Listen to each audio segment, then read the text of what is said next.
about sex. Like you back at school, always sex. Now, we're not going to do anything. We're just going to talk about some stuff, so you're feeling quite safe there. The reason I've chosen this word sex and looking at communication, having worked around the world, from Kazakhstan to Tobago, UK, no matter where I work, I know this is a world common word, as long as they speak English. So if I'm speaking to a Kazakh about sex, I know he knows what the word is. So it's a world common word. And all I'd like you to do is spend the next minute and write down 5 words, and do this very privately, and don't take this home if you have a partner. 5 words you associate with sex. If you can't get it done in a minute, you can't get it done.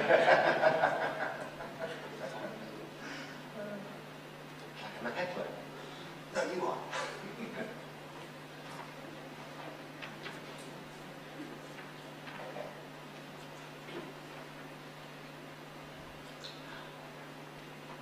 Have we done?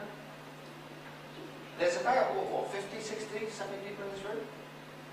So, just to move forward, because I'm only got an hour, I just need one volunteer who's going to share their list. Now, you're amongst... Mark, why did I know you? In fact, Mark, don't blurt it out, just take your time, nice and easy. Let me give you some instructions. So, Mark's got his list. Interesting to see what a psychologist has on his list. What we're going to do is Mark's going to go through his list one at a time. So I'll say, Mark, what's your first word? And you'll go, it, blah, blah, blah, blah. If you have the same word, or the plural of that word, raise your hand. So we're looking for a common match to probably the world's most common word. Make sense? It has to be the same word, or the plural of that word. So Mark, your first word is? Oh, you're a beautiful man, you love. So presumably every 100% of the audience will have love. Raise your hands who's got love.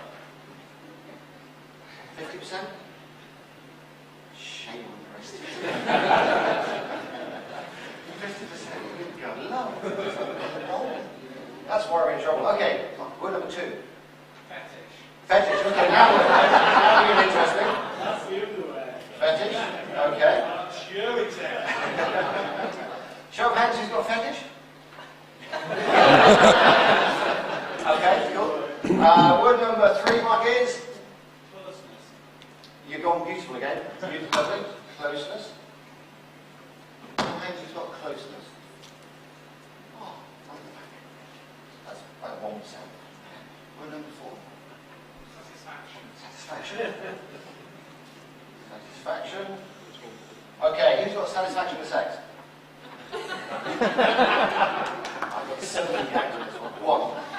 One person, okay? And your final word is? Endurance.